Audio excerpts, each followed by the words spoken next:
Vamos lá, primeira carta de Paulo aos Coríntios, capítulo de número 2. Nesse capítulo da segunda carta de Paulo aos Coríntios, é o capítulo de número 2, nós vamos encontrar a igreja de Corinto enfrentando alguns problemas desafiadores. Mas o apóstolo Paulo, já no versículo 2, primeira carta de Paulo aos Coríntios, capítulo 2, verso 2, ele nos dá a solução, e ele mostra que a solução é muito simples. Ele diz assim: porque decidi nada saber entre vós, senão a Jesus Cristo e este crucificado. E Paulo vai falando sobre isso. Paulo fala de fé. Paulo fala do que verdadeiramente importa. E Paulo lembra a igreja de Corinto que a pregação dele não foi por linguagem persuasiva de sabedoria, mas foi através do poder do Espírito Santo. E de poder, para quê? Para que a fé da igreja de Corinto não se apoiasse em sabedoria humana, mas sim no poder de Deus. O nosso grande problema, querido, querida, é que nós queremos explicação para tudo, e por sermos extremamente racionais, achamos que vamos encontrar solução para os nossos problemas meramente sob a ótica humana. É claro, aprenda a separar as coisas. Aquilo que você tem que fazer, Deus não vai fazer. Não adianta você deitar eternamente em berço esplêndido e achar que Deus vai resolver a tua vida. Não vai. Eu vou terminar a live aqui, eu vou trabalhar. Muitos vão assistir essa live posteriormente, porque agora, às 7h12 da manhã, já estão no trabalho. Então, em todo o tempo, desde que o homem é homem, um dos grandes desafios que o homem enfrenta é esse. É essa razão natural que nós temos de procurar uma solução pela ótica humana. E é claro, isso não vai funcionar. Por quê? Porque o homem natural não entende a vontade de Deus. Daqui a pouco eu vou dar um exemplo para você de uma situação que aconteceu. Guarde essa frase: o homem natural não entende a vontade de Deus. Por quê? Versículo 14 da primeira carta de Paulo aos Coríntios, capítulo 2, verso 14. As coisas de Deus se discernem espiritualmente. Por isso, é necessário que o Espírito Santo de Deus abra os nossos olhos para aquilo que Deus quer nos ensinar. O que Paulo escreveu na sua carta para a igreja de Corinto, para a igreja da Galácia, para a igreja de Éfeso, são instruções para nós nos dias de hoje. São instruções para nós nos dias de hoje. Como é que nós vamos colocar isso em prática? Pedindo para o Espírito Santo de Deus abrir os nossos olhos. Por quê? A cruz de Cristo, ela muda tudo. Essa é a nossa realidade. E nós só conseguimos entender isso através do poder transformador, da revelação que vem do Espírito Santo de Deus. Por que nós estamos aqui nessa manhã, gastando tempo, investindo tempo com a leitura da palavra, com o estudo da palavra? Por que é que nós daqui a pouquinho vamos orar? Por causa do Espírito Santo de Deus. Ele renova em nós essa esperança. Você vai encontrar hoje pessoas que você vai conversar com elas e elas vão estar completamente desanimadas. Por quê? Porque falta a elas, falta-lhes o Espírito Santo de Deus na sua vida.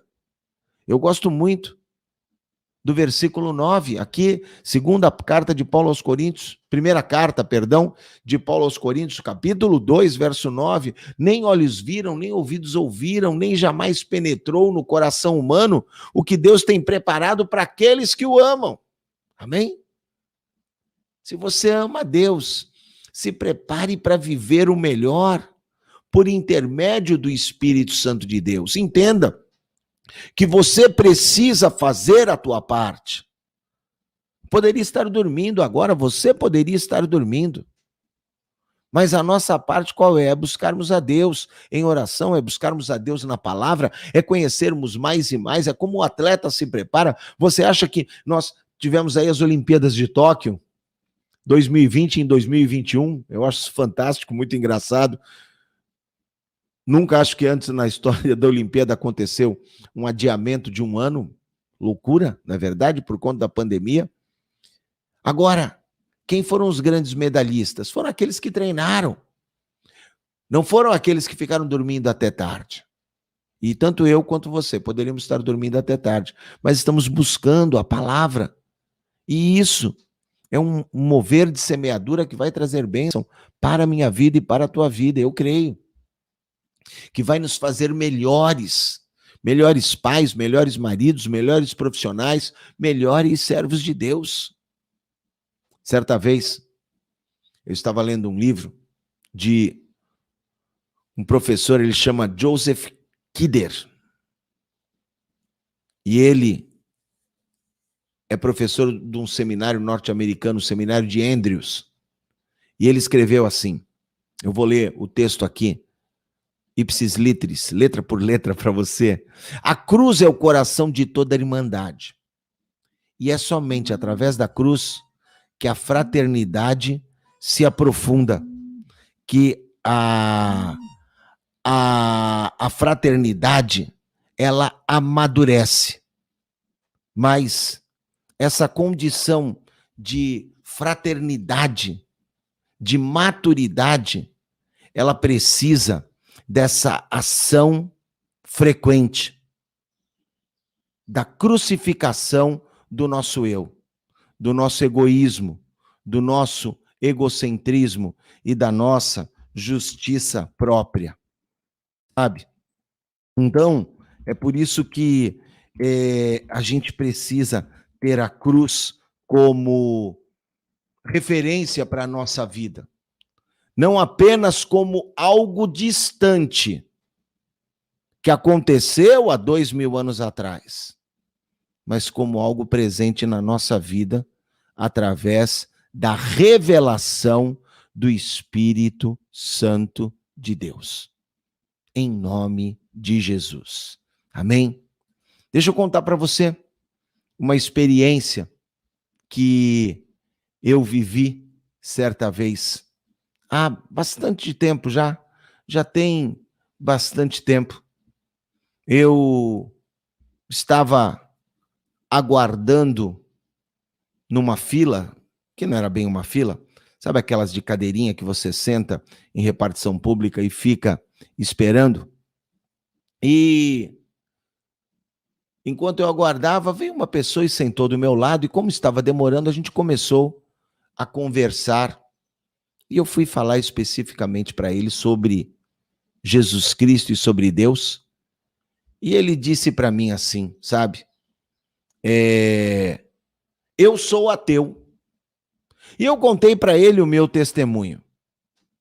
Eu contei para ele o que Deus tinha feito na minha vida. E mesmo depois de eu contar, ele insistiu, olha, para mim Deus não existe.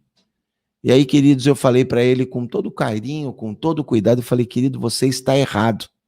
Deus existe, eu sei que ele vive.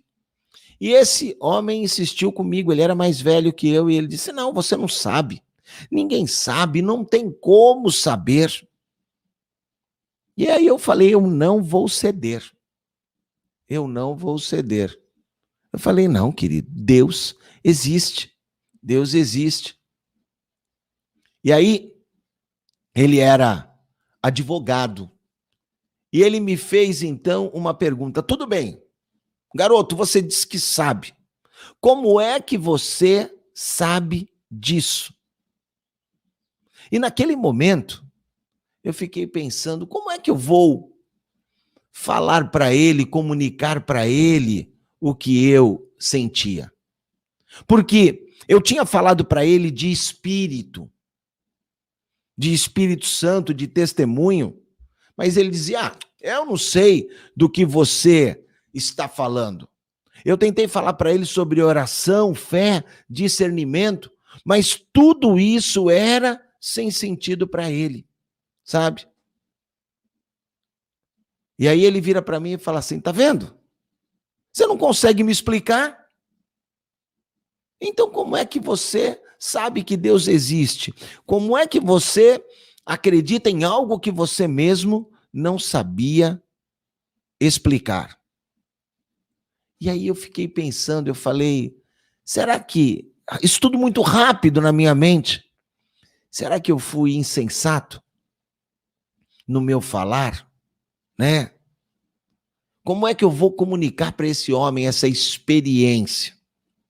E eu abro aqui um parêntese aqui dessa situação e pergunto para você, nessa situação, o que você faria? O que você diria para aquele homem? Aqui em 1 Coríntios, capítulo 2, tem um princípio que vai nos ajudar a compreender por que aquele homem que se dizia ateu não conseguia entender o que eu estava falando.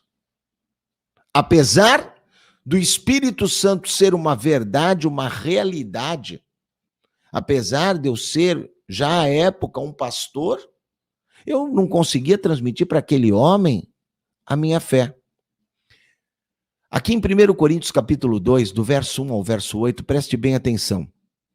Paulo diz assim, eu vou ler para você o texto, para que você possa compreender melhor. Eu, irmãos, quando fui ter convosco, anunciando-vos o testemunho de Deus, não foi com sublimidade de palavras ou de sabedoria, ok? Não foi com sublimidade de palavras ou sabedoria. Paulo, ele aqui não usou a sabedoria do mundo para convencer a igreja de Corinto da veracidade do evangelho. Ele explicou o seguinte, eu ensinei vocês pelo poder do Espírito Santo de Deus para que tenham fé em Deus. Primeira carta de Paulo aos Coríntios, capítulo 2, do verso 1 até o verso 8, mais ou menos, você vai poder ler aí com calma e compreender isso. E Paulo fala aqui que os descrentes, eles não podem compreender os mistérios de Deus. Aí você vai dizer, então larga lá o ateu, né? Ele está errado mesmo, ele é descrente, né? Aí, a partir do verso 9, que é quando tem aquele versículo que o olho não viu, o ouvido não viu, nem jamais chegou ao coração do homem, o que ele preparou para os que o amam. Aqui, ó, quer ver o versículo 10? Fala que Deus revelou essas coisas pelo seu Espírito. O Espírito que esquadrinha as profundezas do nosso coração. Porque qual é o homem que sabe as coisas do homem, senão o Espírito do homem que nele está? Você já ouviu essa frase? Eu pensei que eu te conhecia. Uma mulher falando para o esposo, você falando para uma pessoa que talvez te decepcionou, eu pensei que eu te conhecia. Da mesma maneira como, você imagina, querido, se a gente não conhece pessoas, você acha que a gente vai conseguir conhecer as coisas de Deus? Olha o que Paulo fala. Qual dos homens sabe as coisas do homem, senão o Espírito do homem que nele está? Verso 11. Primeira carta aos Coríntios, capítulo 2, 11. Assim também ninguém sabe as coisas de Deus, senão o Espírito de Deus. Nós não recebemos o Espírito do mundo, mas o Espírito que provém de Deus, ele vem sobre nós para que saibamos as coisas que nos são dadas gratuitamente. Então, algumas pessoas vão conseguir compreender as coisas de Deus e outras não. Por quê? Porque o segredo, a chave, está em buscar o Espírito Santo de Deus. Busque o Espírito. Busque o Espírito Santo de Deus. Era por isso que Paulo conseguia entender as coisas de Deus. Olha aqui, ó, 1 Coríntios 2,14. Mas o homem natural não compreende as coisas do Espírito de Deus porque lhe parecem loucura. Ele não pode entendê-la, porque essas coisas se discernem espiritualmente. E aqui, eu vou voltar lá na história do ateu. E aqui eu quero fechar aqui, como diz a Bispa Suami, fechar aqui a janelinha, tá? Fechar aqui esse ciclo, falando para você. A gente só vai poder compreender as coisas de Deus por meio do seu espírito. Somente por meio do seu espírito. O homem natural não compreende as coisas do espírito. E aí, voltando lá naquela experiência, foi muito interessante porque aquele homem que se dizia ateu, advogado, estava esperando uma resposta, e eu fiz uma pergunta para ele, né? Eu perguntei para ele o seguinte: o senhor sabe qual é o gosto do sal? Aí ele falou: mas claro que eu sei. A gente sente. Falei: quando o senhor come uma comida, o senhor sente se ela tem sal ou não tem sal? Claro. Aí eu perguntei: quando foi a última vez que o senhor provou o sal? Aí ele falou: era de tarde. Ele falou: agora há pouco, no almoço. E aí eu disse assim: o senhor só acha que sabe qual é o gosto do sal. O senhor só acha que sabe. Ainda balancei o dedo para ele. E ele insistiu: não, não, não. Eu sei perfeitamente bem que gosto tem o sal. Garoto, onde você quer chegar? Eu sei qual é o gosto de sal. Então, deixa eu lhe perguntar uma coisa. Vamos dizer que eu nunca tenha experimentado sal. Nunca. E eu quero que o senhor me explique que gosto que o sal tem. E aí ele ficou: não, mas o sal tem gosto de salgado. Eu falei: mas qual é o gosto do salgado? O salgado é o gosto do sal. É óbvio, depois de várias tentativas, aquele senhor não conseguiu me explicar o gosto do sal. Veja que coisa interessante. Ele não conseguiu traduzir em palavras uma experiência tão comum que a gente faz no dia a dia. Por quê? Porque não dá para transmitir em palavras. E foi aí que eu disse para ele: pois é, o senhor não consegue me transmitir em palavras o gosto do sal, mas o senhor sabe que o sal existe. E o senhor sabe o gosto que tem, não sabe? Pois bem, eu sei que Deus existe. E eu sei quem é o meu Deus. E o senhor disse que acreditaria em Deus se eu soubesse explicar para o senhor. Deixa eu explicar para o senhor então uma coisa. Espiritualmente falando, eu experimentei o sal. Espiritualmente falando, ele ficou olhando assim. Eu não consigo transmitir para você com palavras como eu conheço a Deus. Da mesma maneira que o senhor não consegue me dizer que gosto tem o sal. Mas eu posso dizer uma coisa: Deus existe e ele vive. E não é porque o senhor não quer acreditar nisso, sabe, que ele vai deixar de existir. Não é porque o senhor não saiba que ele existe que o senhor vai dizer que eu não sei. Eu sei. Eu sei. E aí, então, aquele advogado se fechou e a última frase dele foi: eu não preciso da sua religião. Eu não preciso nem um pouco. Eu simplesmente disse para ele assim: ainda que o senhor não acredite, fique com Deus e que Deus te abençoe. E me levantei e fui sentar em outro lugar. A partir dessa experiência, eu não fiquei mais embaraçado quando eu não consigo explicar com palavras o que eu vivo espiritualmente. Porque tem coisa que só o Espírito Santo vai discernir na vida da gente.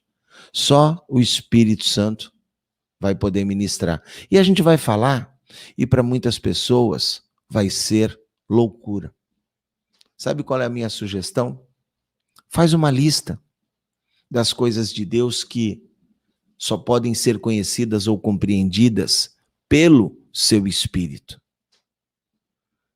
Faça um exercício na tua mente, relembre de alguma coisa que você conheceu, compreendeu por meio do Espírito Santo, sabe? E daquilo que você não entende, busque ajuda do Espírito. Busque a ajuda do Espírito Santo de Deus. Por quê? Porque você não é mais homem natural. O natural não compreende as coisas do Espírito. Você é aquele que tem a porção do Espírito na tua vida, e o Espírito, ele vai te dirigir e ele vai te guiar em nome de Jesus.